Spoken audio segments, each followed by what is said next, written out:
dia a todos.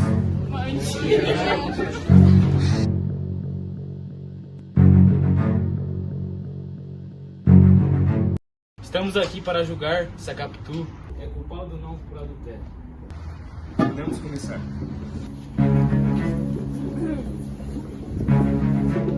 Bom dia a todos, ao júri, ao juiz e ao juiz da gente aqui, à promotoria. Eu vou começar a minha parte fazendo perguntas para minha testemunha, que é a Carolina, que no caso é o réu contra essa ação.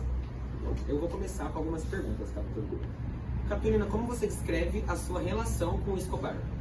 Nós somos amigos próximos, ele é amigo próximo do meu marido, e meu marido é amigo próximo da minha amiga, logo a gente teve um relacionamento sempre presente, sempre se visitando, o casal vindo na nossa casa, e eu e o Bento indo à casa deles, logo somos próximos.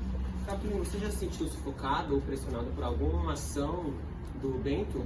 Diversas vezes, ele apresentava um comportamento muito ciumento, muito controlador. E quando a gente foi ao seminário, nós tínhamos prometido que não iríamos nos casar ou estar com outra pessoa, além de nós mesmos, um com o outro. E diversas vezes me questionava, dizia que eu tinha cometido adultério, e acreditava em qualquer ladainha que ele falava, não confiando na minha palavra. Carolina, a próxima pergunta é um pouquinho mais pessoal. O que você sentiu quando você viu o Bento gritando com o filho de vocês? Fiquei extremamente consternada. Eu tive uma relação muito boa com meu pai, ele foi muito amoroso, esperava o mesmo do meu marido com meu filho.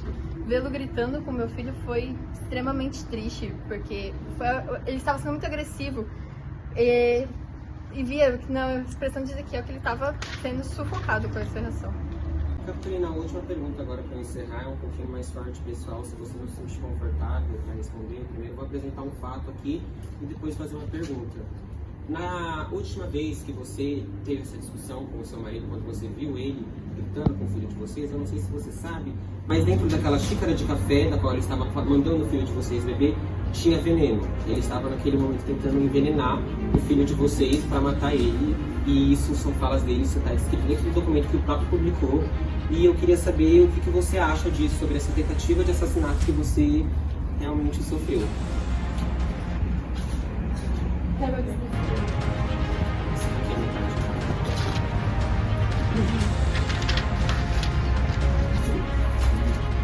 Algumas vezes você foi vista se esgueirando de situações em grupos, como numa festa, para falar com o Escobar sozinha, vista falando muito de perto com ele. O que você tem a dizer sobre isso?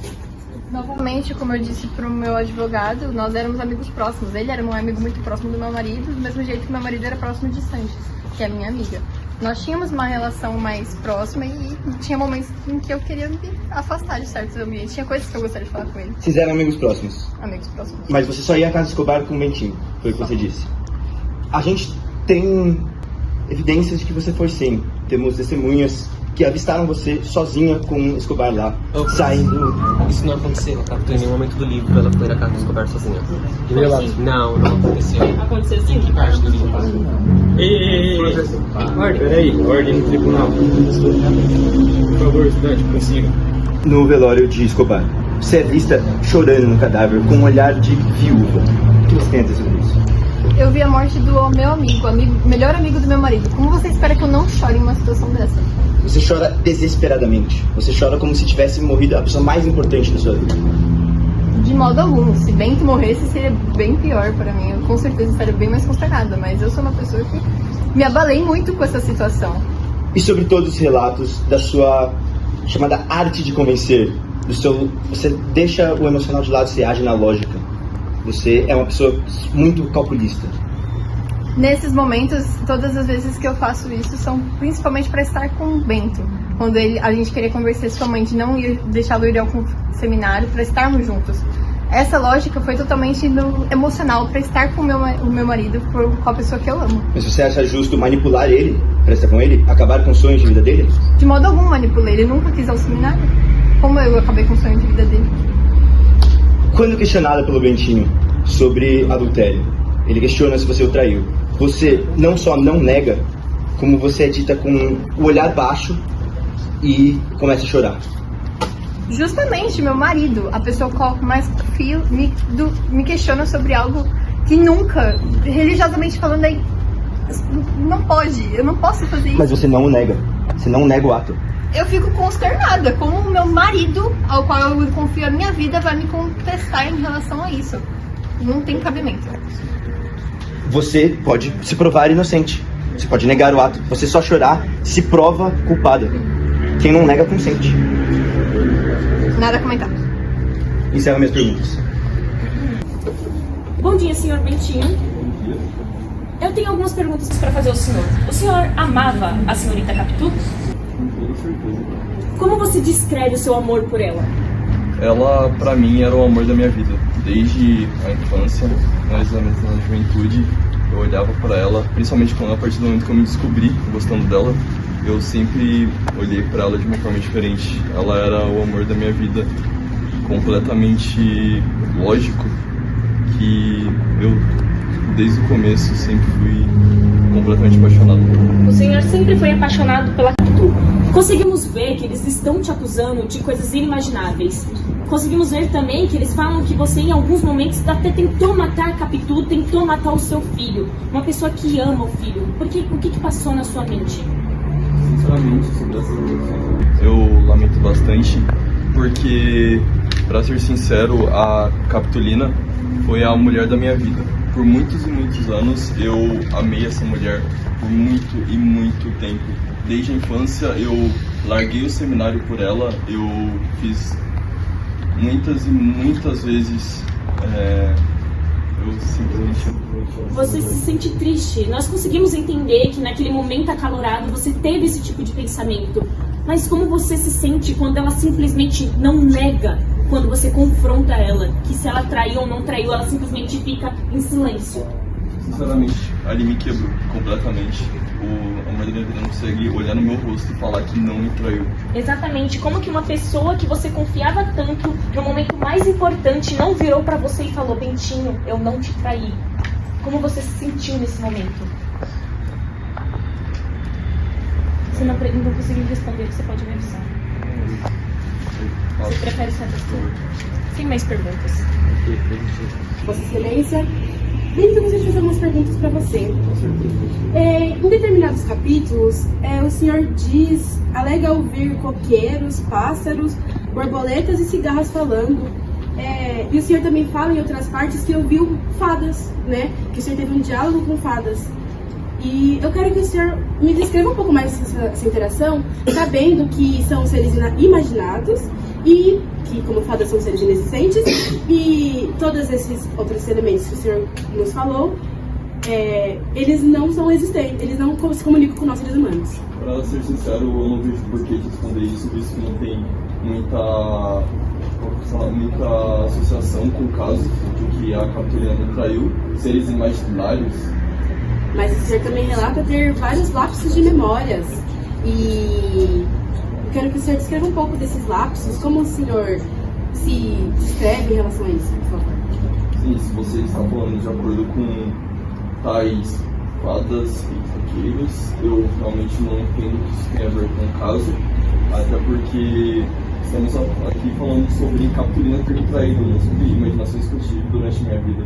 Sim, mas tudo bem. Eu queria também fazer outra pergunta. O senhor também, várias vezes, o senhor fala aqui, eu queria que o senhor descrevesse um pouco da sua relação com Sancha, por favor, já que em tal parte o senhor diz que Sancha ergueu a cabeça e olhou para mim com tanto prazer que eu, graças às relações dela e Capitu, não me daria a beijá-la na testa. Eu queria que o senhor descrevesse um pouco mais da sua relação com Sancha. Tá bom, Sancha era uma amiga, próxima minha, mas eu não sei exatamente o que isso tem a ver com o caso, mas tudo bem, eu respondo. Ela era uma amiga do casal, inclusive, e eu não tinha nenhuma intenção com ela, na verdade, não sei por que vocês estão relacionando isso, mas eu não tinha nenhuma intenção nenhuma. Então o senhor nega ter qualquer tipo de afeição com Sancha? Ela era minha amiga. Em relação romântica, eu digo. Ah, tá. Não. O senhor nega? Sim. Outra dúvida, eu gostaria que o senhor descrevesse um pouco melhor algumas situações que eu vou ser descrita aqui. Não vi mulher na rua a quem não desejasse a queda. Agarrar Capitu e intimar-lhe até que me confessasse. A vontade que tive foi de pegar Juliadias pela gola, levá-lo ao corredor e perguntar-lhe se falaras a verdade. A vontade que me dera era de cravar as unhas no pescoço e enterrá-las bem, até de ver a sair com uma vida ou sangue. Não a matei por não ter à mão ferro nem cora, e nem pistola do punhal. E outra situação, ok, também? Quando nem mãe nem filho estavam comigo, o meu desespero era grande. Eu jurava matá-los ambos, ora a golpe, ora devagar, para dividir pelo tempo de morte de todos os minutos da vida encabaçada e agoniosa. Eu queria que o senhor descrevesse um pouco dessa relação agressiva que o senhor descreve aqui. Bom, primeiramente, eu não considero uma relação agressiva, até porque eu não matei, né? Objeção. Assim, você diz sobre ele ter um comportamento agressivo com o Capitulino. Do decreto 3.598 de 1866 é dito que a mulher não precisa ter provas para ser considerada suspeita de adultério. Ou seja, o homem tinha a proteção da honra pela lei. Ele tinha o direito de proteger sua honra nesse caso. Mas no caso, a agressividade dele nesse contexto Não foi apenas com o Capitu. Não foi apenas com o Capitu. Nos capítulos, nas últimas frases, ele se refere a Ezequiel, em outras das frases, ele se refere à própria prima. Sim. E a José Dias, que são nomes. Porém, como dito na lei, ele tem sim o direito de ter a sua honra, sendo isso contestando a Capitu e o José Dias. Independentemente da pessoa, ele pode contestar se estiver quebrando algum protocolo de sua honra. Então, sim, ele estava no seu direito de ir confrontar qualquer um dos dois, segundo a lei. Não vi mulher à rua a quem não desejasse a queda. Encerrado. Bom dia a todos, bom dia jurados e a excelência. Bom dia a todos. A senhora notava se Capitu costumava observar muito a rua ou certas pessoas em especial? Eu via mais do que via da casa vizinha, então eu não posso afirmar essa informação. Em algum momento a senhora percebeu atitudes de Capitu que pareciam preocupadas, tensas ou excessivamente discretas? Pode repetir a pergunta? Em algum momento você notou atitudes de Capitu que pareciam preocupadas, tensas ou excessivamente discretas? Não, ela parecia bem pra mim. A senhora diria que Capitu tinha comportamentos que fugiam ao padrão de mulheres casadas da época? Não, eu inclusive penso na minha visão que ela era um exemplo de esposa. Bom, você é vizinha do casal. A gente sabe, o fato está dito no livro, que durante a noite, especificamente, Escobar era visto muitas vezes na casa do casal. Você ainda acha que o comportamento de Capitu é adequado à época? Bom, Escobar, de fato, visitava bastante a casa do casal, porém eu não consigo afirmar quantas dessas vezes a Capitu estava sozinha. Então, para mim, o comportamento era adequado. Bom, é um fato do livro também que a Capitu era visitada por Escobar enquanto estava sozinha, sem a presença de Bentinho.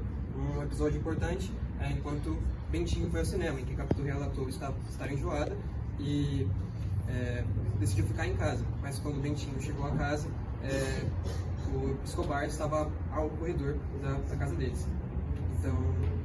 Sim, é verdade, eu lembro desse evento, porém eu não notei nenhuma conversa estranha na casa e eu também não sei dizer quanto tempo esse ponto durou, pois eu fui ao mercado, mas eu vou dizer que foi apenas uma conversa rápida. Ok. Você chegou a notar se Capitu recebia alguém pela porta dos fundos ou em horários incomuns? Não consigo dizer, eu andei ocupada na minha casa. Mas você é vizinha do casal, você não tem como não ter visto tantas visitas, tantas visitas tardes da noite feitas por Escobar. Você realmente nunca viu Escobar visitando os dois? Não nego que Escobar visitava bastante vezes. Houve alguma ocasião em que a senhora ouviu conversas baixas, risos, os sussurros vindos da casa, em momentos que Bentinho não estava presente? Infelizmente não é possível ouvir sons baixos, mas eu ouvi assim conversas e risos altos quando Escobar visitava o casal. Enquanto Bentinho, você não sabe dizer se Bentinho estava presente ou não. Não podia dizer. Senhora, você notou em algum momento uma estranha proximidade entre Capitu e Escobar? Eu notava uma proximidade de amigos e até semelhante à proximidade que Bentinho tinha com Sanches, amigos. Bom, eu imagino que amigos não se visitam tarde da noite, ainda mais sem a presença do marido por perto e considerando a época em que estamos. pergunta? Senhora, não é estranho como você, vizinha do casal, nunca notou as visitas tarde da noite tão frequentes de Escobar? Não seria porque justamente se esforçavam para não serem percebidos? Eu não posso dizer tal informação, mas eu discordo da minha visão que eu tenho da capítulo. Encerro aqui nas perguntas. Motores dos inventos. Senhora vizinha, a senhora já notou um comportamento agressivo por parte de Ben Capitu, sendo uma pessoa que estava ali em algum momento? Bom, agressivo, não sei se exatamente eu disse do controlaria, mas controlador é um variação. Ele era bem controlador com o ciclo social da esposa e principalmente com contato com outros homens. Ele se preocupava também com o tipo de roupa que ela usava e morria de ciúme de todas as suas ações. E algumas situações ele podia ficar bem irritado com ela e eu ouvia brigas da casa vizinha. Então, como uma pessoa de fora, a senhora pode Objeção. afirmar... Em que momento é descrito no livro em que a vizinha saiba que o Bentinho sentia ciúmes de Capitu? Porque, como sabemos, é descrito pela mente dele que ele sentia um certo ciúmes. Como que uma mera vizinha ia conseguir saber que ele sentia ciúmes dela e até falava sobre as roupas dela? Por conversas que eu ouvia assim. Como você ouvia conversas dos dois estando do outro lado da rua? Inclusive, numa festa, eu ouvi uma conversa entre Bacon e Escobar sobre ciúme do tipo de roupa que a Capitu usava. Então, eu sabia da relação entre os dois que poderia ser considerada bem controladora. A senhorita estava nessa festa? Sim. Perto? Por perto. Você consegue descrever o trecho que fala isso? Eu lembro... Não quero que você lembre, eu quero que você leia. O trecho eu não tenho mais... Não está no livro Se não está no livro, não aconteceu. Porém, a gente está fazendo um tribunal estava lá, mas também não tem nada falando, ela também não estava. Então, se for pra gente julgar pela visão do livro, não tem absolutamente nada contra dizer Tudo que a gente tá falando aqui é da visão do livro. Todo o argumento que a gente tem, toda a informação que a gente tem é a partir do livro. A gente não pode negar o que está no livro. Se não está no livro, a gente não pode assumir como real ou real. Tudo que está no livro, a gente temos que assumir como real, porque é tudo que a gente tem para argumentar. Senhor juiz, não tem como a gente fazer esse tribunal todo em base de algo que não aconteceu. Se a gente está fazendo em base de um livro que todos nós lemos, não tem como a gente criar uma suposição de que a vizinha estava perto na hora em que falou sobre ciúmes. Logo, a gente não pode falar, uma testemunha não pode vir aqui falar que ele sentiu ciúmes, porque isso é sim uma indignação pela nossa parte. Da mesma forma que no livro não tem nada citando que ela estava lá, a gente está aqui no base no livro, né? No livro também não tem nada citando que ela não estava lá. Ela pode estar lá e não ter sido citada. Então, se ela não pode argumentar isso, não tem por que a gente ter testemunhas, porque a gente está aqui apresentando uma outra visão da história. Então, ela está aqui para apresentar a visão dela. Não estando no livro, ou não, como o Luiz tinha dito, não tem nada falando que ela também não estava. Então não tem por que a gente ter testemunha, se não será para mostrar outra falsa visão. Protesto. Dessa forma, se a gente for levar em consideração falando que não tem nada no livro falando que ela não estava lá, porque se ela estivesse lá, seria uma parte importante da história ser contada. Nós não podemos criar o fato de que ela estava lá. Se não está escrito no livro falando que não, ela não estava lá, nós não podemos criar essa suposição de que talvez esteja lá a vizinha, porque nesse talvez que nós criamos que ela esteja lá, são outras 1001 suposições. Ela também pode ter falado que poderia ter visto o Bentinho pegar o Escobar, pegar e bater nele. Também não está falando no livro que isso não aconteceu. A gente não pode criar isso. É que não está sendo inventado fatos aqui, né? Ocorreu uma festa na casa do Bento, onde essa situação aconteceu. A vizinha muito bem poderia estar presente lá, não é porque Bento não cita todos os detalhes que não foi realmente o que aconteceu, até porque como nós já provamos aqui, o Bento tinha lapso de memória. Protesto. Recusado, tempo acabado, senhor. Bom dia, senhor juiz. Eu tenho algumas perguntas para fazer para o senhor, determinando o ponto de vista a partir do livro. O senhor já sentiu ameaçado por algum comportamento de Bento?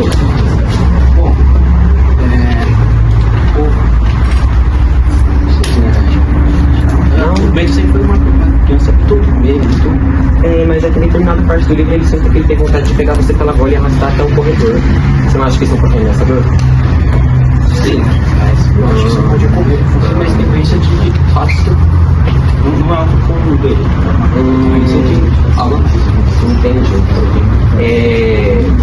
Eu queria saber também, o senhor sempre foi averso à Capitolina, né? No início do livro, o senhor era averso ao romance dela contra o Bento, sim?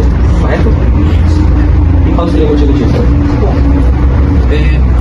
a acompanho os dois desde a infância e, pra mim, Capitu sempre foi uma criança com um olhar oblíquo e dissimulado. Posteriormente, com o passar dos anos, eu acreditei que estava errado. Mas decorrendo ao fato de a Capitu se recusar a mandar fotos do Ezequiel pra mim, eu acredito que eu estava certo. Então, aqui fica meio contestador, porque em determinada parte do livro você dá a entender que você não gosta do povo Padua por conta da condição financeira deles. Você chega a chamar ele de Padua tem uma tendência para gente releza, e releza significa a gente sem valor, de qualidade ruim, merecedor de desprezo, grosseiro, ordinário ou insignificante. Eu acho que isso não tem relação, eu acho. Como não tem relação? Porque a pergunta é o motivo da sua aversão por... Não, é uma versão Objeção.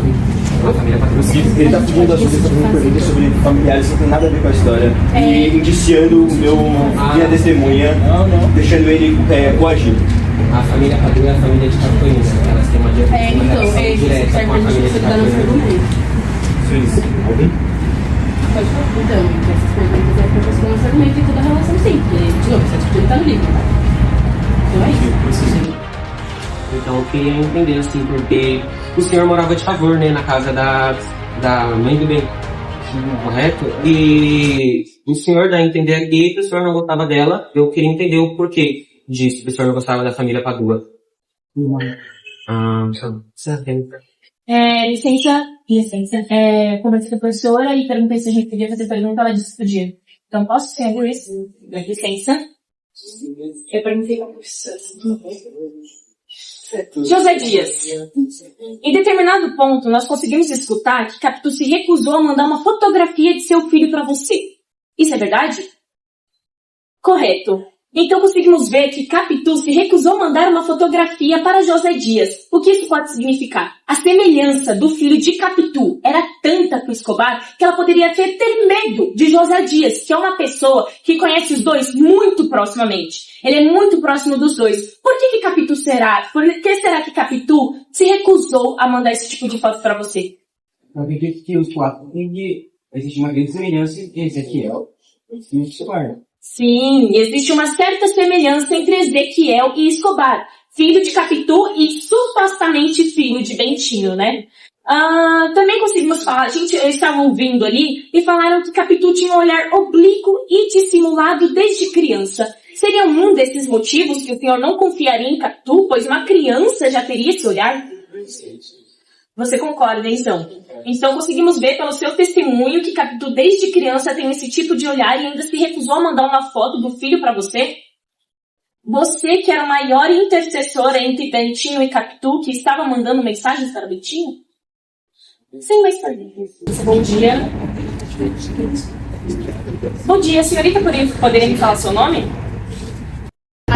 Maria? Maria, qual é a sua relação com Escobar? Eu sou empregada dele. Você é empregada de Escobar. Escobar ficava muito em sua casa? Ele ia muito pra casa do Bentinho também. Então o Bentinho também ia pra dele. O Bentinho também ia pra casa de Escobar, ok. Você via Escobar saindo tarde da noite? Via? Era normal. Era normal? Bem, era normal o seu patrão sair tarde da noite de casa? Sim, os homens fazem isso. Os homens fazem isso, sim. Muitos homens dessa época fazem isso mesmo. Você poderia me falar um pouco sobre a relação de Bentinho com Escobar? Eles eram muito amigos e em casa eles tratavam geralmente sobre negócios. Era uma relação muito próxima. Eles são muito próximos? Você consegue me falar um pouco sobre a relação da Capitu, do Escobar e de Bentinho? Os três ou os dois? A Capitu e o Escobar, eles não eram tão próximos assim. E eu entendo porque o Bentinho é muito ciumento e eu não me atreveria a ter intimidade com ninguém se eu fosse a dona Capitolina. Uma perguntinha, só um momento. Como a senhora consegue saber que Bentinho era ciumento? Porque eles visitavam a casa do Escobar. Mas você acabou de me falar O Bentinho fala numa parte do livro, na sacada do Escobar, que ele tinha ciúme de tudo e todos e até do bar. Então a empregada tem como saber disso, visto que ela estava na casa. Claro, mas atrapalhou o meu...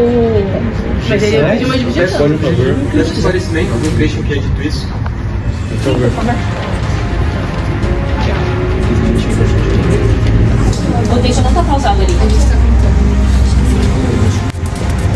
Isso. 107, o Bento diz que os seus ciúmes eram intensos, que ele chegou a sentir o ciúmes de tudo e todos. Ele falou isso, né? Mas ele não falou em voz alta, foi um pensamento do livro. Mas não é algo perceptível. Você disse que ouviu e não que você percebeu. Porque eu venho com o documento, né? Ela poderia ter acesso a esse relato. Mas isso é um relato de antes, não tem como você falar isso.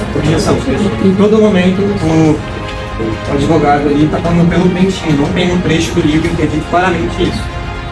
Perdão, deixa eu continuar o meu raciocínio, eu estou perdendo o tempo do minha testemunha. Continuei a tal ponto que o menor gesto me afligia, a mais íntima palavra, uma insistência qualquer. Muita vez só a indiferença bastava. Cheguei a ter ciúmes de tudo e todos. Por favor, Esse trecho que vocês acabaram de ouvir é um pensamento de Bentinho publicado no livro, só que isso nunca foi dito em voz alta. Não tem como uma mera empregada falar sobre isso. Não é empregada, eu poderia ter sido isso? Não, de forma alguma, porque isso foi relatado antes. Posso continuar meu testemunho com a empregada? Muito obrigada. Em algum momento, Capitu foi à casa de Escobar? Vocês mesmos relataram que Capitu em nenhum momento do livro foi? Sozinha, não. Diante de Vossa Excelência, eu peço mais respeito, ok? Senão tomarei medidas mais drásticas. Prossigo. Bom dia, empregada. Eu vou começar fazendo algumas perguntas pertinentes para a senhora. A senhora já notou alguma interação mais afetuosa entre a Capitolina e o Escobar? De forma alguma, é uma relação respeitosa entre os casal de amigos. E, como os ciúmes do Bentinho, se fosse eu, não me deveria ter intimidade com ninguém, se fosse eu. E entre o Bento e a Sancha, já rolou alguma interação mais afetuosa? Sim, já veio trocar em olhares e ficarem de mãos entrelaçadas por um bom tempo. Com que frequência a família do Bento e da Capitolina visitava a casa do Escobar? Eles estavam frequentemente em casa, mas geralmente o Bento ia mais do que a Capitolina. E quando eu via a Capitolina em casa, geralmente ia bastante. E você tem uma análise dos dois lados, né? Porque você estava na casa, então você conseguia ver Bento e Capitu e a interação que eles tinham dentro com os cônjuges Escobar e Sancha. Entre os dois, quem tinha mais tendência a ser infiel? O senhor Bento, com certeza. Objeção. Dizer... A gente não está discutindo a infidelidade do Sr. Bento, a gente está discutindo a infidelidade da senhorita Capitolina. Isso é plausível para minha argumentação. Plausível por causa. Vai complementar. Pode continuar. Já ouvi dizer que a dona Sancha era deliciosíssima e onde já se viu? Homem casado, religioso, tem o desejo total de Deus. Porque na Bíblia a gente tem escrito, né? Não cobiçar a mulher próxima. Novamente, não há um trecho do livro que é dito que o Bentinho afirmou isso com todas as palavras. Tudo que temos sobre a Sancha em relação ao Bentinho, em relação ao desejo sobre essa noite, foi dito em pensamento, somente. Capítulo 208, amor de Sancha. Ele cita. Pode citar o momento que ele falou isso em voz alta, por favor? Ela pode ter lido o livro de qualquer forma. Não, de forma alguma. Isso que a gente está falando sobre os momentos que aconteceram, não sobre o livro que ela estava lendo. Mas elas não têm acesso ao Eu sei, objeção. Em todo momento está falando aqui, caso as testemunhas que estão falando, como se elas estivessem lendo o livro. O tribunal é baseado no livro, não significa que as pessoas estão, que as testemunhas estão lendo, porque além disso, é uma suposição teórica de que as testemunhas leram esse livro que nós mesmos lemos. Na verdade, o livro foi publicado, né, pelo próprio tempo, então qualquer pessoa tinha acesso, assim como a pegada poderia ter acesso ao movimento que estava público para qualquer pessoa acessar. Objeção. É uma empregada. Não pode prosseguir se você só para confirmar, então você sentia que entre Bento e Capitolina, quem tinha mais comportamentos considerados infiéis e antiéticos era Bento. Sim, até porque Bento, como homem religioso, deveria saber que cobiçar a mulher do próximo é pecado, e como nós estamos num país monárquico, onde o catolicismo é a base de nós, isso seria bem errado, né? Um homem seminarista, católico, cobiçar a mulher alheia. Eu acho estranho, ainda mais porque neste mesmo capítulo é o capítulo onde ele cita que sente ciúmes de tudo e de todos. Mas aqui eu posso encerrar. Essa é uma última objeção. Por favor. Vou ser bem breve. Estamos em 1830. Quem está falando é uma empregada. Como é que ela tem alfabetização para dizer alguma coisa que está dito no livro? Mas eu estava na casa do Escobar, eu ouvi. Exatamente. Caiu no ponto que eles falaram que a empregada leu o livro. Estamos Eles questionaram pra mim a empregada não leu. Não são autorizados. E que eles falaram que ela leu supostamente leu. A voz é nossa. O debate encerrado. Encerrado. Pra mim, eles questionaram como Lívia e não como Maria, porque perguntaram pra mim, assim como falaram com a Gabi, como que eu sabia disso? Eu sabia disso porque eu estava na casa do Escobar, e isso aconteceu na casa do Escobar, isso é para empregado do Escobar. Eu posso provar que isso realmente aconteceu. Já encerrado.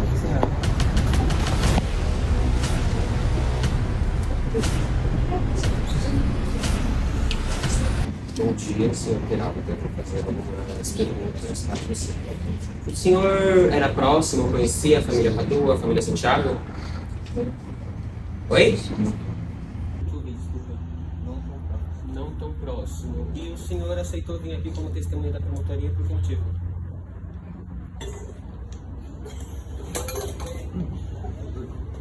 Por conta que eu, obviamente, testemunhei um certo desconforto ao olhar da minha. Ao olhar da Capitu, você se sentiu desconfortável com o olhar dela? O senhor costuma receber muitos olhares? Não. Mas o senhor é um cavaleiro. O cavaleiro geralmente costumava receber muitos olhares. De todos os tipos de pessoas. Tão marcante que era perceptível não a presença em si, mas a marcação de um foco assim meio. Na Capitu com o senhor. O senhor observava ela, então? Porque o senhor reparar que ela estava tirando, o senhor deveria observá-la. O senhor é noivo, não é? E o senhor, então, não poderia ter tido uma relação com a Capitolina. Jamais. Então, eu não sei se o senhor sabe, mas no livro, o Bento ele tem uma suspeita de que você e Capitolina tiveram uma relação. E ele tem um comportamento bem peculiar. Ele rola, ele deita, ele grita, ele abafa o choro dele com o lençol. E ele chega, a partir desse comportamento, ele chega à conclusão de que ele deveria matar a Capitu, agarrar ela, até ver a vida sair com sangue.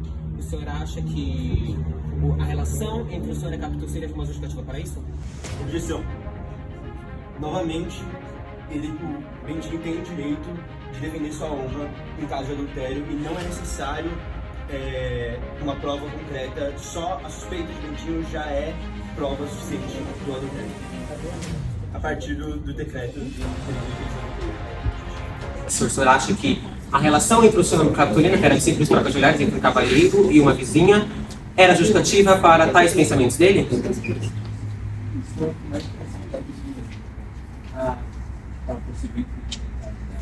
Tal possível infidelidade a partir de um olhar?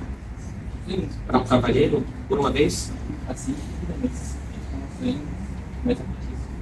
entre um olhar entre uma mulher e um cavaleiro noivo começam relações de infidelidade. Não. Mas o senhor falou agora que geralmente assim que começa, eu não estou entendendo. Assim pode ser. Por favor. O advogado ele está tentando insinuar que há um desejo também por parte do nosso testemunha Peralta. Em momento nenhum dito que o Peralta ele tem um desejo recíproco por Capitu. E independentemente se ele é casado, isso não agrega em nada. Ele é casado, mas o desejo é da Capitu. Eu quero sugerir aqui que ele estava à frente de Capitu, porque ele só estava fazendo perguntas. Eu falei que ele era noivo, porque não tinha possibilidade dele sentir uma relação. Recusado. Tempo encerrado. Então... Ao ser confrontado pelo marido com suspeita de adultério, Capitu, outrora uma mulher firme, espírito perspicaz e discurso seguro, reage com um silêncio ensurdecedor. No capítulo 130, Bentinho declara: Capitu não me respondeu. Ficou a olhar para mim, depois abaixou os olhos e chorou. Em nenhuma passagem subsequente há registro de defesa, explicação ou de qualquer tentativa de preservar sua honra. Pelo contrário, no capítulo 136, Bentinho afirma: chorou muito e calou-se, nada me disse. Senhores, é preciso compreender o peso desse silêncio dentro do contexto histórico em que a obra se insere. No século XIX, uma mulher acusada de adultério via sua reputação e dignidade ameaçada de forma irreversível. Nessa circunstância, seria natural que uma esposa inocente reagisse com veemência, reivindicando a verdade e a justiça. Contudo, o capítulo não faz. Aceita a acusação, aceita o afastamento e, por fim, aceita o exílio voluntário pela Europa, onde permanece até o fim da vida. Esse comportamento, excelência, não é compatível com a conduta de uma mulher injustiçada. É antes a atitude de alguém que reconhece no íntimo a impossibilidade de negar o que de fato ocorreu. O silêncio de Capitu, nesse contexto, não é gesto de submissão, mas de consequência da culpa. Assim conclui-se que sua omissão diante da acusação de adultério constitui um indício moral e psicológico suficiente para sustentar a tese de traição, pois, como ensina a experiência humana, quem nada diz diante da verdade é porque nada pode ser dito. Venho trazer aqui a tese de que Capitu, desde o início do livro, sempre demonstrou uma maneira absurda de simular e ocultar suas atitudes e situações e se colocar.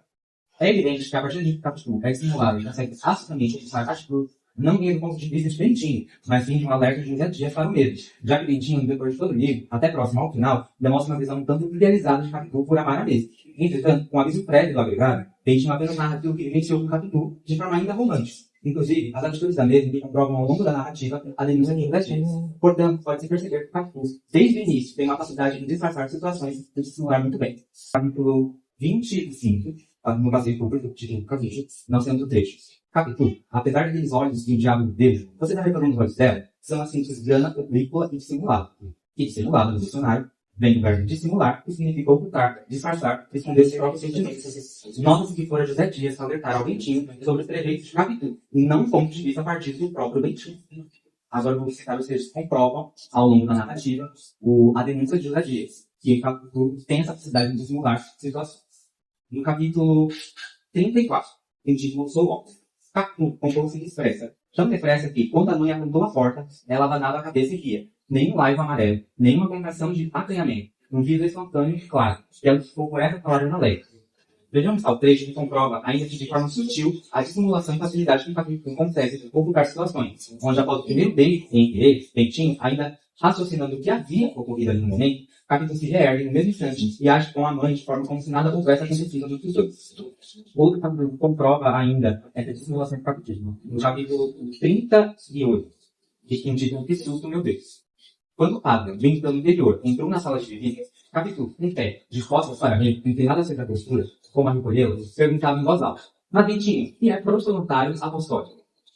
Mais uma vez, podemos ver a dissimulação de Capitu, onde no capítulo anterior, Bentinho e sua amiga encontram-se no estado de timidez e silêncio absoluto do reencontro sexual após o primeiro beijo. Depois de certa resistência de Capitu em beijar Bentinho, novamente, nos momentos em que o pai de Capitu é ouvido a entrar em casa, a dissimulada beija Bentinho e em seguida oculta de tal forma, através de uma pergunta de uma expressão confunda, enquanto finalmente o pai entra no cômodo em que as crianças estavam, construindo assim, lentamente, a imagem dissimulada e confirmando o aviso do agregado. Aqui nós temos o ato dessa dissimulação de Capitu, capítulo 104. 10 meios de servir.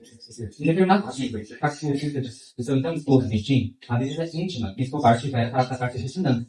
Para a época, uma mulher receber visitas em sua casa de um homem, sem a presença do patriarca da casa, soa como algo indecente. Vale ressaltar que Capitu apenas revelou tal visita após Bentinho, de certa forma, perceber a maneira dissimulada da esposa e concluir que ela escondia algo, formando-se assim uma imagem de mentirosa que Capitu cada vez mais. Torna ainda mais estranho tal visita para tentar de finanças é que após esse encontro pessoal do Escobar e Capitu, no capítulo depois, Capitu aparece grávida, dado lembrando que Bentinho e Capitu estavam há algum tempo tentando ter um filho e repentinamente após a visita de Escobar, Capitu concebe um filho, dando a entender uma suposta relação sexual entre Escobar e Capitu que tentaram encontrar. Eu queria saber em que parte a Capitu esconde Escobar depois da aparência dela. Fica no capítulo 104 da Vida de Sardinha. E após esse encontro, um capítulo depois, sabe que mas a Capitu escondeu Escobar? Sim, em que parte? Só um momento, vamos ver. Eu penso que interrompo bem enquanto tiverem sem dúvidas, porque eu tenho que ver.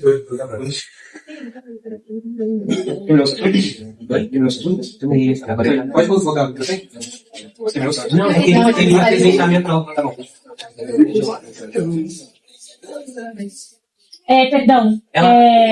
Objeção por um momento, ele perguntou em que momento a Capitu escondeu que tinha se encontrado com o Escobar. Eu venho aqui com o trecho.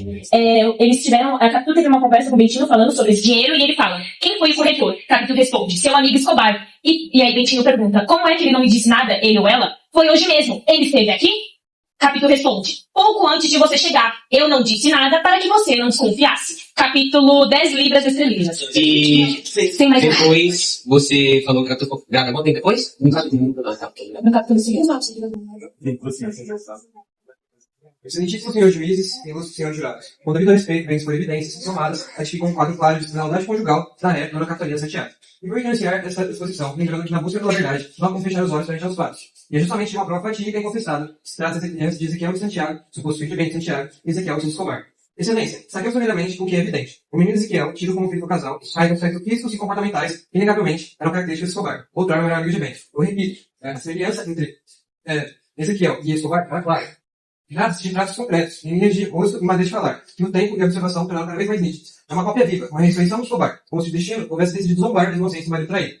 Excelência, a semelhança é tamanha que a própria confessa, como as aspas da Bíblia mostram. Capítulo 131. Você já reparou que Ezequiel tem os olhos mais frequentes que Rita? Vi duas pessoas assim, um amigo de papai e o defunto Escobar. Não é caso, portanto, de mero suspeito, mas sim de uma admissão espontânea que serve de capturinha sem mínimo esforço da vítima.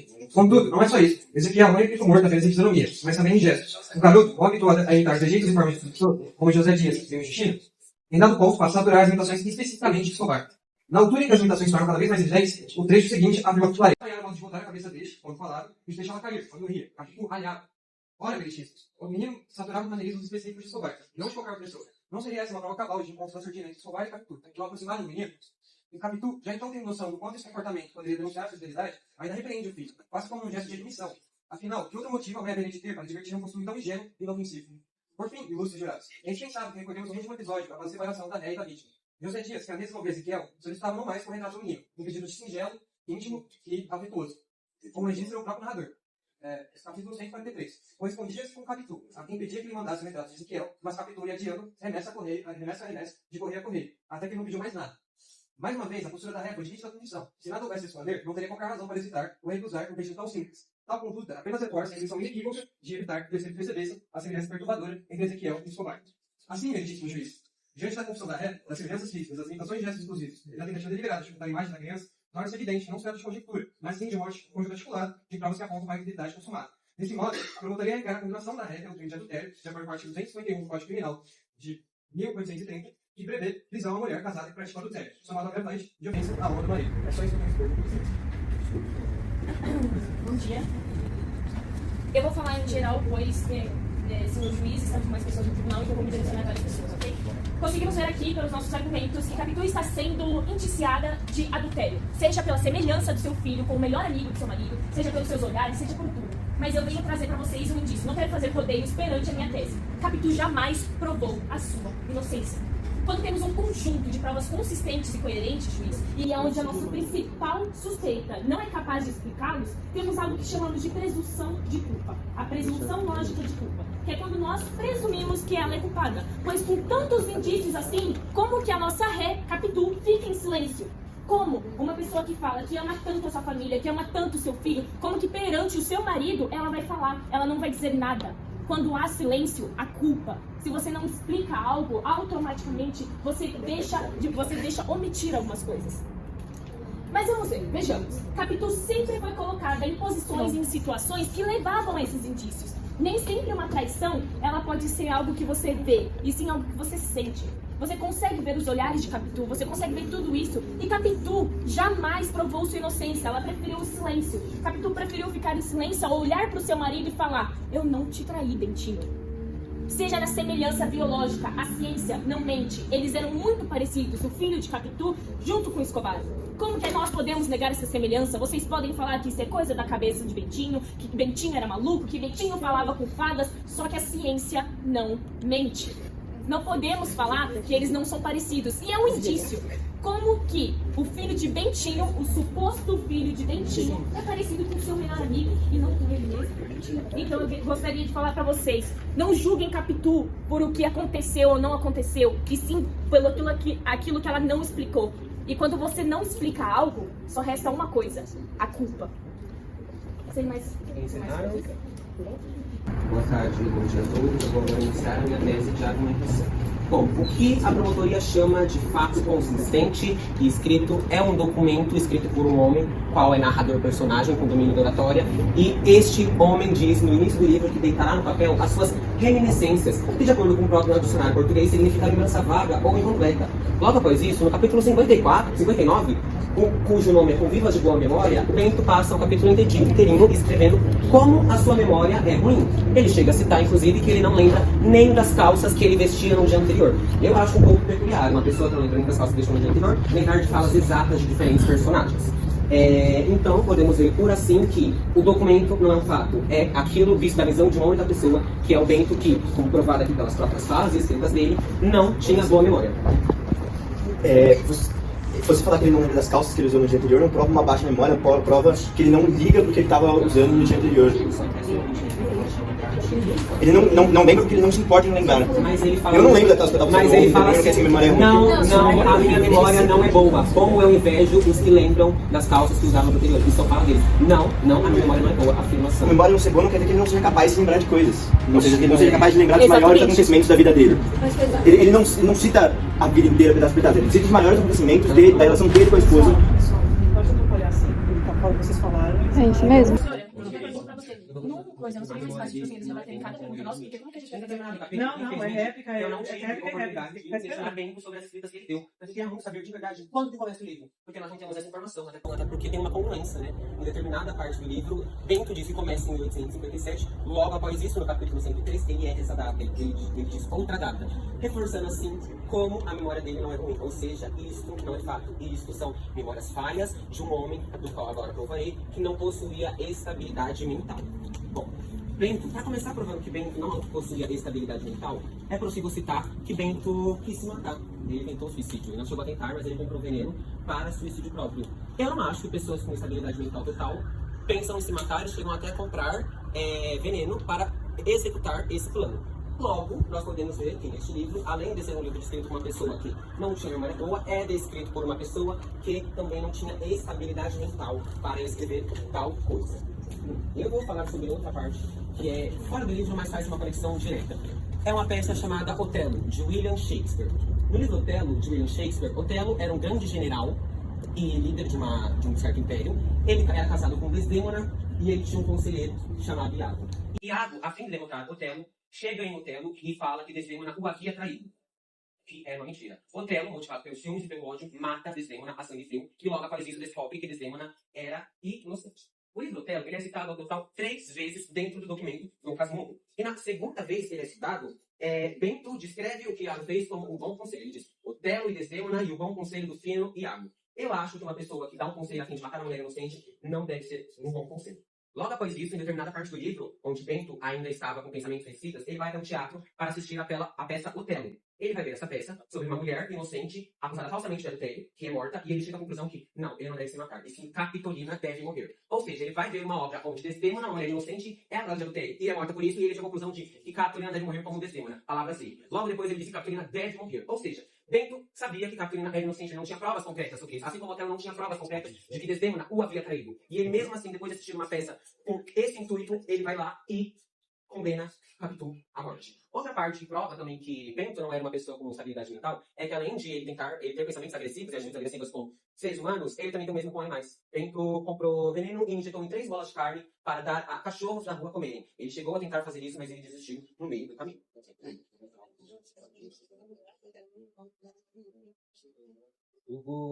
O Bento, ele diz que, quando foi perguntado, que não sabe que relação que tem as fadas invisíveis, os pássaros, as cigarras e borboletas com o adultério da Capitolina, né? Um falso adultério. É uma relação direta, até porque a prova que a promotoria quer apresentar é aquilo que foi escrita por ele. E ele ouve pássaros, borboletas, cigarras e coqueiros falando. E vê uma fada invisível. Inclusive, José Dias estava neste momento onde Bento conversa com essa fada invisível. Ele chega a perguntar para José Dias se José Dias tinha visto a fada, e José Dias confirma que não havia ninguém no ambiente. Na verdade, Bento estava falando sozinho, ou de acordo com Bento, não sozinho, né? Com uma fada invisível. Eu gostaria de citar aqui também uma coisa bem importante. O Bento, ele era um advogado e conhecedor das leis. E, segundo a segunda emenda do artigo 2, o que o mesmo faz com Ezequiel, no capítulo 137, se encaixa como tentativa de crime, com 2 agravantes, de acordo com a segunda emenda e a sexta emenda do artigo 16. Aqui os senhores podem ver que é uma tentativa de homicídio, e logo aqui, ó, com os agravantes do artigo de homicídio.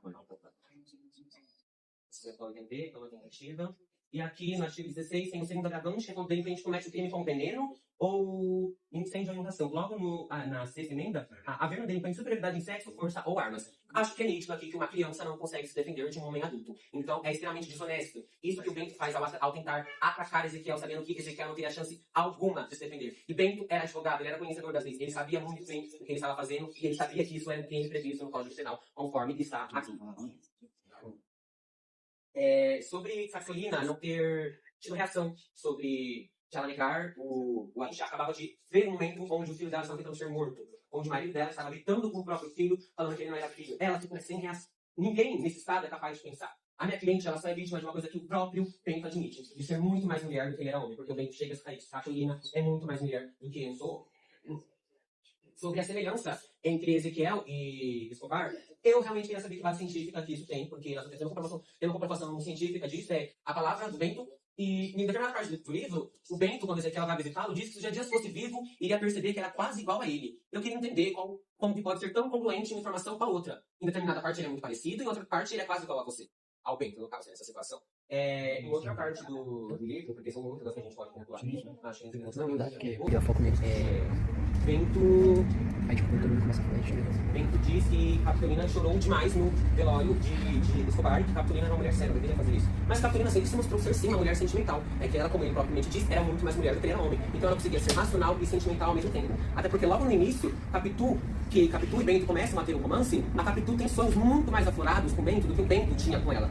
A Capitu promete para Bento que casaria com ele e chega a dizer: ainda que você case com outra, cumprirei meu juramento não casando nunca. Podemos dizer assim que desde a infância Capitolina tem sim um comportamento sentimental. Fora disso, Capitolina ainda era a melhor amiga de Sanchas. E Ezequiel, Escobar e Sanchas viviam diariamente dentro da casa da Capitolina. Então isso é fato, é sentimento, é ser humano. A minha cliente, ela é humana e ela tem sorte de não ter sido agredida por um homem desse, porque a todo momento ele tinha pensamentos e falas e atitudes que poderiam a qualquer momento se agravar e acabar acontecendo alguma agressão ou alguma coisa mais forte. Fora a relação direta entre Bento e Otelo. São dois homens cegos pelos ciúmes que não enxergam a verdade, não tem prova de nada. A única diferença é que Bento, ao invés de matar Capitolina, levou ela e o seu filho para a Europa. E Capitolina tem o direito de não querer mandar a foto para José Dias. José Dias sempre foi averso a Capitolina. José Dias não gostava da família de Capitolina por eles serem pobres, o que é uma hipocrisia tremenda. Porque José Dias vivia de favor na casa do Bentinho, porque ele não tinha dinheiro para se bancar. E mesmo assim, ele era contra a família de Capitolina Padua, pela da família Padua não ter tanto dinheiro quanto a família Santiago. Então Capitolina tem sim total direito de não querer mandar a foto do filho dela para tal homem. Até porque na Europa o filho dela estava muito doente. Ela poderia estar se importando com outras coisas, em vez de cuidando. Capitolina chega a adoecer também. Ela era uma mulher que estava morando sozinha, tendo que cuidar de um próprio filho. Ela tinha muitas outras coisas para resolver, além de mandar uma foto do seu filho para um homem que nem gostava da família dela. José Dias sempre teve um interesse no Bento, no Santiago, e Bento Santiago sempre foi um homem capaz de fazer qualquer coisa. Isso desde a infância. Quem resolve os problemas dele não é ele. Bento não resolve um problema dentro dele. Quem resolve estes problemas são outras pessoas. O Bento, ele é infiel, desonesto, desde a infância. Bento era seminarista, e ele mesmo disse que ele fazia promessas para Deus e não cumpria. Isso é um absurdo tamanho, se aproveitar da boa vontade de Deus para conseguir benefício próprio e não pagar. Ele dizia que ele andava carregado de 1000 promessas não cumpridas. Isso enquanto ele era seminarista. Fora disso, ele é desleal com seu amigo Escobar, que foi quem deu a possibilidade de ele sair do seminário, agindo dessa forma tão desonesta, acusando o amigo dele de ter tido alguma relação com Capitolina, o que não é verdade. O que eu quero fazer vocês entenderem aqui é que Bento era um homem completamente instável emocionalmente, um homem que, como ele mesmo admite, não tinha boa memória e que isso aqui não tem fatos. Isso aqui tem ponto de vista a partir de uma única pessoa que não tem memória boa e que não tem estabilidade emocional. Então isso aqui não deve ser levado como pauta para fatos, porque não existem fatos narrados aqui. São pontos de vista de um homem mentecado. A gente tem direito a réplica agora. Sempre no primeiro show. Ué, mas você pensa que a gente vai conhecer o Superman, não. Isso não é motivo para a objeção do tribunal. Por favor, respeito o tribunal. Em ambas as partes. Uma parte que pode comprovar que Ezequiel não era filho de Escobar é que no capítulo 107, 108, Ezequiel cita a possibilidade da filha de Capitolina com Bento se casar com a filha de Escobar com Sanchas. Isso é claramente uma prova de que o Ezequiel não é filho do Escobar, e sim filho do Bento, embora ele negue isso com Capitolina, porque Escobar jamais iria sugerir um sexto tamanho desse que pode ocorrer em diversos agravantes para tanto dentro da lei e quanto para caso eles tivessem um filho. Então, Ezequiel não é filho de Escobar. Fora que um argumento que eles usam é que logo após o capítulo onde Escobar visita a casa de Capitolina, Capitolina aparece grávida. Será que foi mesmo logo após o capítulo? Porque Bento chega a citar que tem lapso de memória. Será que ele não teve lapso de memória? Até porque nós sabemos que nós apenas descobrimos a gravidez depois de um certo tempo, né? Entre que a gestação já está avançada. Porque não temos teste de gravidez, não temos como saber se a mulher é grávida. A gente consegue saber a partir do momento que ela começa a crescer e a mulher começa a vomitar. Isso é dado entre o segundo e o terceiro mês da gestação. Então não foi logo em seguida. Houve um tempo. E o que eles desonestamente não citam é que Bento e Capitolina estavam tentando ter um filho nesse tempo. Estavam tentando muito. Então, aqui nós provamos que Ezequiel não tem possibilidades de ser filho de Escobar. E o que a promotoria e o Bento querem fazer aqui é extremamente desonesto em acusar a minha cliente de um crime que ela não cometeu e de um crime que ela não poderá ser condenada por isso. Eu tô obrigada a todos, mas vou tentar vocês.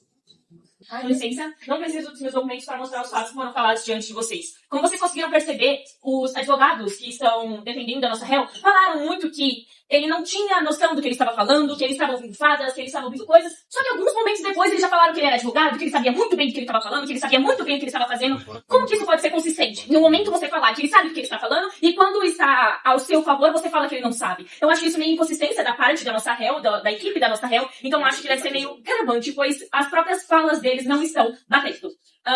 Outro momento que a gente também falou, que foi sobre o incesto, que Escobar nunca iria insinuar esse incesto. Se for da índole dele uma traição, por que não o incesto não seria provável? Essa é a minha forma de rebater. Deixa eu ver se eu perdão. Vocês falaram que Bentinho não era bem, como fala? Da cabeça.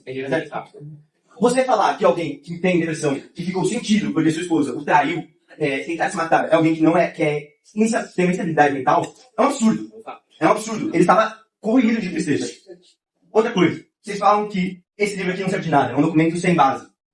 Isso aqui é tudo que a gente tem, tudo que a gente tem tá aqui dentro. Se vocês vão considerar esse livro como nada, então esse julgamento não precisa acontecer, porque tudo que a gente sabe tá aqui. E aqui mostra a Capitu como culpada, diversas vezes. Foi dito durante todo o processo que Bentinho teve a intenção de matar Capitu. No entanto, ao contrário de Capitu, teve seus piores pensamentos, colocou eles em prática, traiu Bentinho. Bentinho, que teve diversos pensamentos horripilantes durante o livro, jamais colocou eles em prática.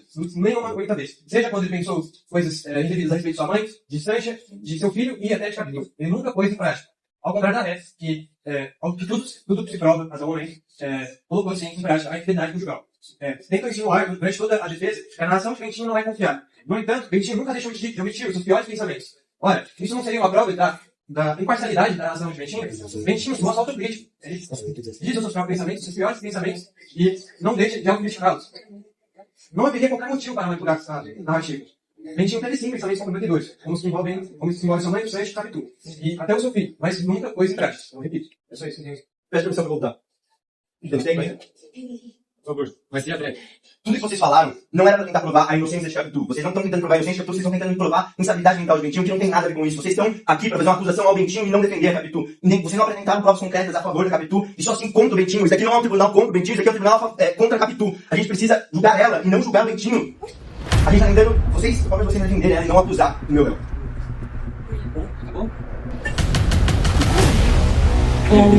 Eu achei que no tribunal a argumentação era livre. Eles querem que a gente faça algo que eles estão preparados para se defender. Porque eles não têm como defender as provas de que Bento não era estável emocionalmente. Falar que alguém que está com depressão, está tentando se matar, que está estável emocionalmente, não é um absurdo, é um fato. Nenhuma pessoa que está estável emocionalmente tenta e pensa em se matar. Outra coisa, Daniel chega a citar que ele nunca tentou executar, nunca chegou a executar os pensamentos dele. No capítulo 137, onde ele pega e coloca veneno numa xícara de café e manda Ezequiel beber, para mim é uma tentativa dele tentando fazer com que Ezequiel beba. Até porque o próprio, nesse mesmo capítulo, se intitula como assassino. E não disse mentirá quem faz isso. Objeção, já que eu referi.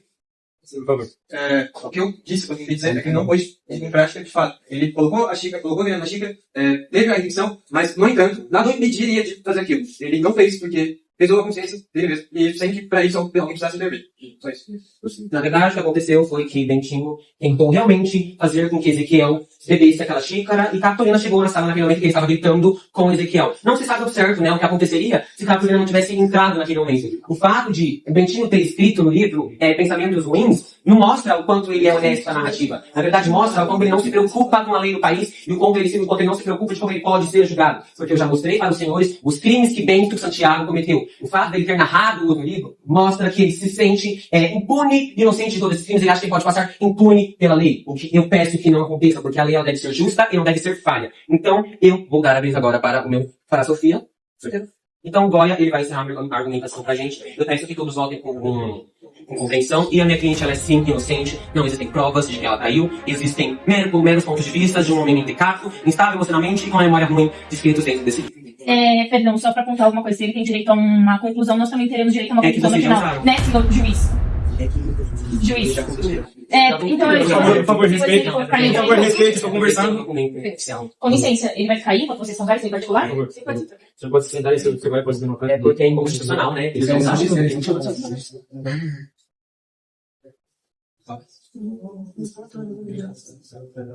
Mas eu gostaria de só citar uma coisa aqui, é que há uma ordem onde as coisas devem ocorrer, né? A promotoria começa e a defesa termina. Se a promotoria não usou o tempo deles para fazer uma conclusão, a defesa não deve ser prejudicada por isso. Estava explícito no documento que eles receberam que é assim que funcionam as coisas. Quem encerra é a defesa. Positivo. Com base na nossa conversa, a gente entendeu que senhores e as senhoras tiveram um tempo de vocês e não soube aproveitar o suficiente, então, obrigado. Por favor, você vai prosseguir. Vocês, quando eu pedi pra entrar, vocês pediram pra eu ser breve. Vocês pediram pra eu não usar o tempo que eu tinha pra usar. Eu peço que eu possa utilizar esse tempo agora. Exatamente. Não, perdão, pediram pra ele ser breve. Pediram pra eu ser breve, sempre eu tinha 3 minutos, não é que eu tinha 30 segundos. Gente, a hora tá passando. Então, por favor, peça pra ele ser breve. Pois, fala que a hora tá passando. Seja breve pra ambas as partes. Boa tarde, nossa. Excelência, na época em que se passam os fatos de Dom Casmurro, o adultério só poderia ser julgado se houvesse 2 réus, a mulher e o homem com quem ela teria cometido o ato. O Código Criminal de 1830 é claro, o amante também responde à acusação, só existe se houver o réu. Prova e duplicidade no ato. No entanto, o suposto amante de Escobar faleceu. Logo, nós da defesa pedimos a anulação do processo, já que nenhuma das ambas as partes, a narrar captura, poderia ser condenada. Objeção. Nós conversamos desde o início do debate que o debate iria acontecer mesmo com Escobar morto, que ele não iria ser nenhuma testemunha, pois é o personagem morto. Isso foi conversado com a professora e ela deixou claro que ia acontecer do mesmo jeito no tribunal. Tá bom, a gente só pede que, então, que os juízes levem em consideração que, de acordo com o artigo penal, a minha cliente não pode ser condenada Não por pode ser condenada, já que... Até porque Isso foi decidido antes do tribunal. Isso foi decidido antes do tribunal. Esse argumento não pode ser inválido, já que a gente deixou o júri ocorrer. Ele não é uma testemunha, já que ele está morto. Só que ela não pode ser condenada pelo fato de ele estar morto. Nós combinamos, isso sem fora do tribunal e sim com a professora, nós combinamos que esse tribunal iria acontecer. O tribunal, o que está acontecendo no tribunal? Estamos julgando Capitu. Não tem como eles pedirem no final do tribunal para não julgarem ela como culpada, sendo que foi algo combinado com a professora que iríamos ter esse tribunal, iríamos ter esse debate, mesmo com ele morto. Então isso não é algo que se encaixa nas leis do tribunal, e sim nas leis da escola, onde a professora é a que manda na sala de aula. Já que os promotores não tinham conhecimento da lei, a gente está pedindo anulação. Por favor, respeite. Então, A gente já gostaria de encerrar por aqui o debate. Agora deixa as testemunhas, o júri popular decidir o que eles acham que é.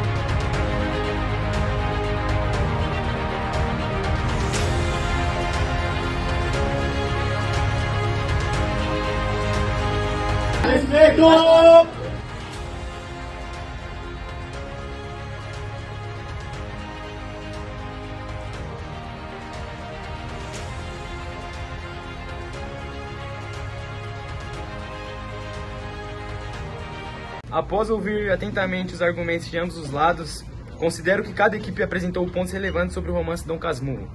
Tivemos aqui análise sobre confiabilidade do narrador, a construção de Capitu, os indícios apresentados por Bentinho e a intenção de Machado de Assis ao deixar a história aberta à interpretação. Como juiz, meu papel é avaliar não apenas a opinião de cada lado, mas a força dos argumentos, o uso de evidências do texto, a clareza das ideias e a coerência nas interpretações apresentadas. Com base nisso, chega a minha decisão. Portanto, eu declaro vencedor o grupo que defendeu a inocência de Capitu.